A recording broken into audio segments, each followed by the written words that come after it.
Para compor a mesa redonda sobre os direitos da população LGBTQIAPN+, convidamos a sua moderadora, a senhora professora associada da Faculdade de Enfermagem da Universidade do Estado do Rio de Janeiro, Inês Silva de Almeida, acompanhada da senhora coordenadora temática da ONG Pela Vida e primeira advogada trans a ter o nome reconhecido na OAB-RJ, doutora Maria Eduarda Aguiar, senhor defensor público do Estado de São Paulo, doutor Diego Vale de Medeiros, o senhor escritor e primeiro guarda municipal transgênero do Rio de Janeiro, Jordan Lessa, a senhora chefe do setor de serviço social do Hospital do Câncer, Unidade 2 do INCA, e integrante da Comissão de Equidade e Diversidade e Inclusão do Instituto, Ana Cláudia Correia Nogueira. Com a palavra, a moderadora da mesa, a senhora Inês Silva de Almeida. Alô? Então, bom dia, quase boa tarde a todos, todas e todes. E vou fazer uma inversão aqui na mesa, porque o Jordan precisa se retirar antes por conta de acompanhamento médico. Então, Jordan Lessa, te passo a palavra para falar sobre diversidade e inclusão. Okay. Bom, boa tarde a todo mundo. Agradeço a troca com o Diego ali, porque realmente eu tenho um médico que é um fono que, como foi dito anteriormente, a gente faz uma estabilização da voz. E eu tenho daqui a pouco na consulta. Bom, vou começar fazendo a minha autodescrição muito rapidinho. Eu sou um homem branco, careca, de barba e bigode preto, e estou usando uma camisa rosa em alusão ao mês do Outubro Rosa, ao mês em prevenção e combate ao câncer de mama. Gosto de falar a minha idade, eu tenho 58 anos, diferente das demais pessoas. Isso é um marcador muito interessante, porque uma pessoa trans, quando diz eu tenho 58 anos, isso é motivo de vitória. Isso é motivo da gente pensar quantos desafios eu venci para chegar até aqui por ser um homem trans. Tenho 27 anos como servidor da Prefeitura do Rio, guarda municipal. Até o momento, reconhecidamente, publicamente, um único, mas não sou o único, apenas reconhecido publicamente. Saúdo a mesa, agradeço o convite do Nélio, foi muito legal, porque eu estava doido para conhecer a enfermeira Iris, tive o privilégio de trabalhar com o Nélio durante 4 anos, numa gestão que foi bastante questionada, mas a gente conseguiu caminhar em muitas áreas. E eu queria começar falando sobre tudo que foi dito na parte da manhã, porque assim, a gente prepara um texto para poder estar dentro do tempo, né? Mas aí a gente vai escutando as coisas e vai mudando um pouco. E aí me passou o seguinte, que nós sabemos que não é por acaso que as nossas vidas, enquanto pessoas trans, não são valorizadas. Todas as dificuldades que nos são impostas são pensadas para que, de alguma forma, possa nos fazer desistir ou nem tentar ser quem realmente somos. Mas nem todos têm o preparo psicológico para superar tantos desafios e ter que legitimar a sua existência diariamente, o que aumenta as ideações suicidas. Mortes essas que não ocorrem somente fisicamente, mas muito mais aquela que não se percebe, é a morte social, a morte civil, onde a pessoa viva deixa de existir para o sistema. Então essa é uma primeira reflexão que eu quero deixar sobre o que foi dito durante a manhã toda. Num segundo momento, eu quero contextualizar a existência das transmasculinidades, porque é muito interessante que todo mundo fala da questão das pessoas trans e travestis, mas isso vem causando um apagamento. E eu, como homem trans, pessoa transmasculina, quando eu me sento aqui e ocupo esse espaço, eu não falo só por mim. Eu sou um dos poucos homens trans que tem uma leitura social, que chamam de passabilidade, que se eu não disser que eu sou trans, as pessoas não vão nem perceber que sou trans. Inclusive, eu já passei um constrangimento de estar num lugar e as pessoas falam assim, agora vem aqui todos os homens trans para a gente tirar uma foto. Aí quando eu cheguei, o menino falou assim, não, o senhor não.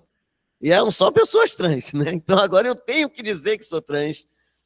E é um trabalho, é uma atitude que eu faço, não por obrigação, mas por responsabilidade. Eu acho que o amadurecimento e ter chegado até aqui me traz essa responsabilidade para dizer para os mais novos que é possível. Como bem disse a doutora Maria Eduarda, e eu ia tocar nesse assunto, eu também não concordo com essa fala de que a expectativa de vida de uma pessoa trans é de 35 anos. Não.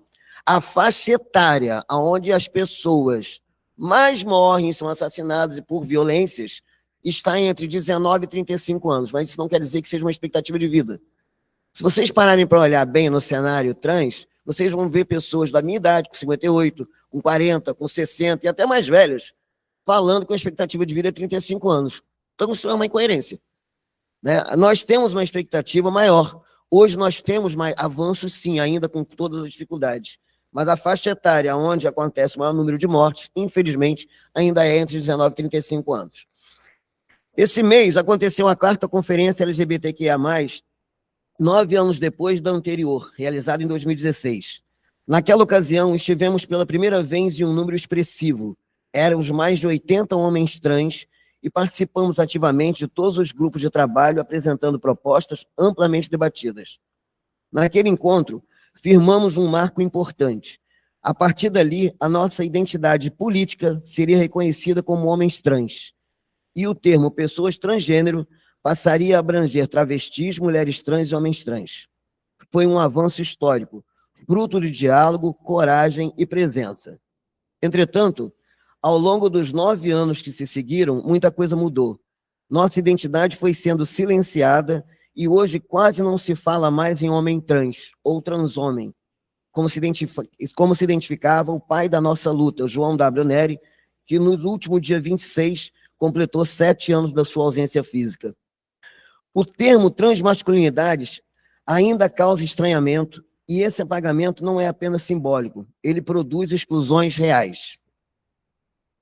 Termos como transexuais e travestis voltaram a ocupar o espaço das políticas públicas e da linguagem institucional, reforçando uma visão que contempla apenas as experiências dentro das feminilidades. Como aprendi com o Dr. Nélio Giorgini, as palavras moldam as ações. Como exemplo, tivemos aqui no Rio o projeto Damas, que não contemplava as transmasculinidades e durante 6 anos, entre 2011 e 2017, contribuiu para que fôssemos esquecidos nas políticas públicas. Esse apagamento gera ainda hoje o distanciamento que sentimos na pele ao buscar atendimento, não só na saúde, mas em todas as áreas.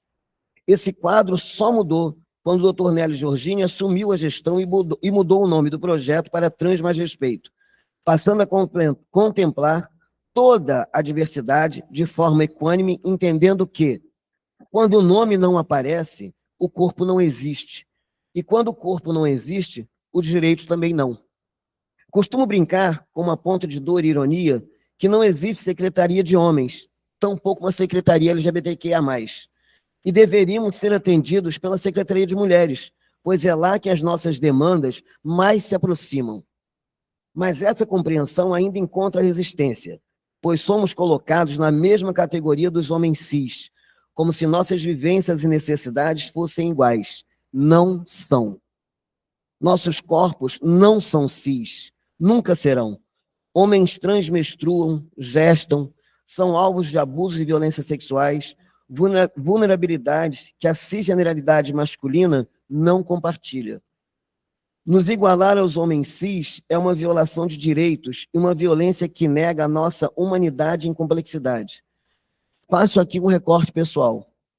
Eu sou um desses transmasculinos que conheceu de forma dolorosa o que hoje conhecemos como estupro corretivo. Uma violência praticada por quem acredita que, ao violar o nosso corpo, poderá corrigir quem somos. É cruel, é desumano e ainda é invisibilizado. Para finalizar, eu deixo uma reflexão.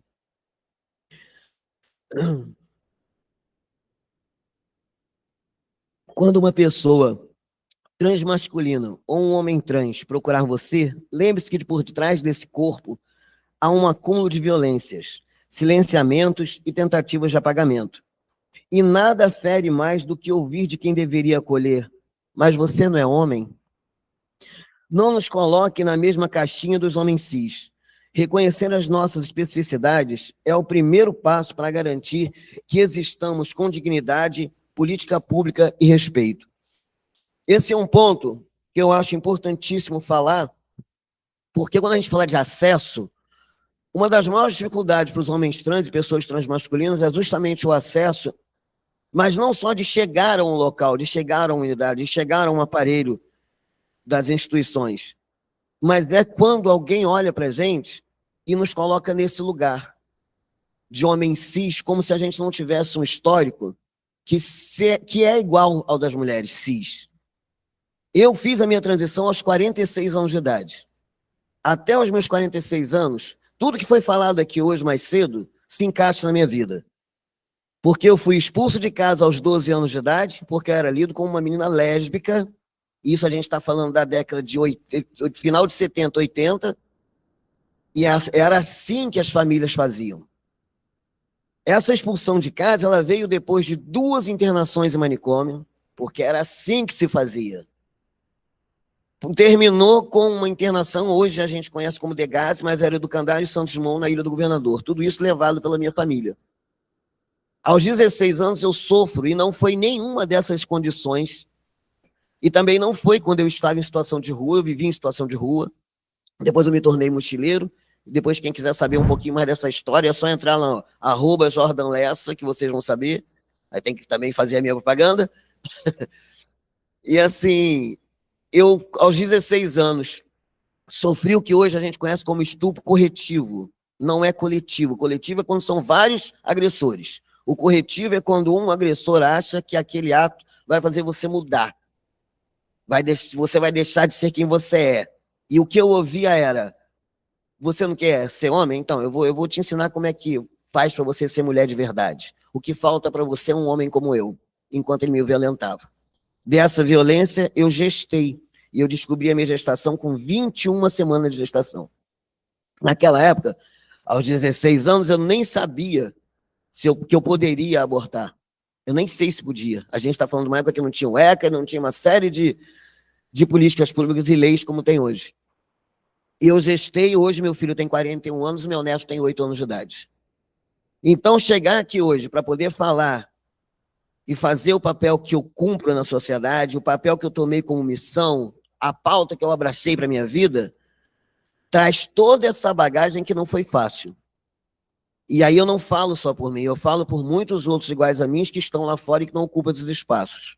Eu falo por muitos outros que esse momento, quando foi falado mais cedo das mudanças do Conselho Federal de Medicina, tem atingido profundamente as pessoas. Falo por muitos que quando foi aprovada a nova carteira de identificação nacional, você agora é obrigado a colocar lá seu sexo biológico.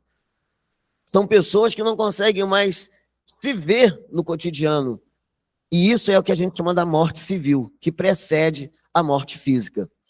Então, assim, o meu papel é esse, não é obrigação, é responsabilidade de estar aqui aos 58 anos e alertar e falar na transmasculinidade. Eu deixei com a doutora Iris, passei para ela o link do IBRAT, Instituto Brasileiro de Transmasculinidade. Está online lá tem várias pesquisas, tem uma documentação extensa. O IBRAT é um instituto que tem assento no Conselho Nacional LGBTQIA+, e se vocês quiserem saber um pouquinho mais, eu oriento que busquem, que é muito importante. Era isso, e muito obrigado.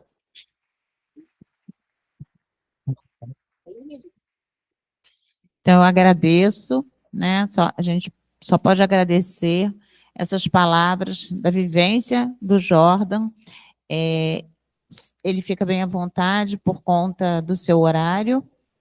E agora eu passo a palavra ao doutor Diego Vale de Medeiros, que vai falar sobre como garantir o direito e respeito à dignidade humana.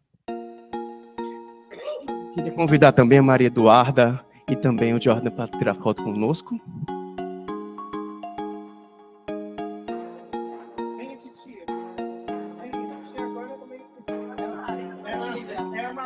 É uma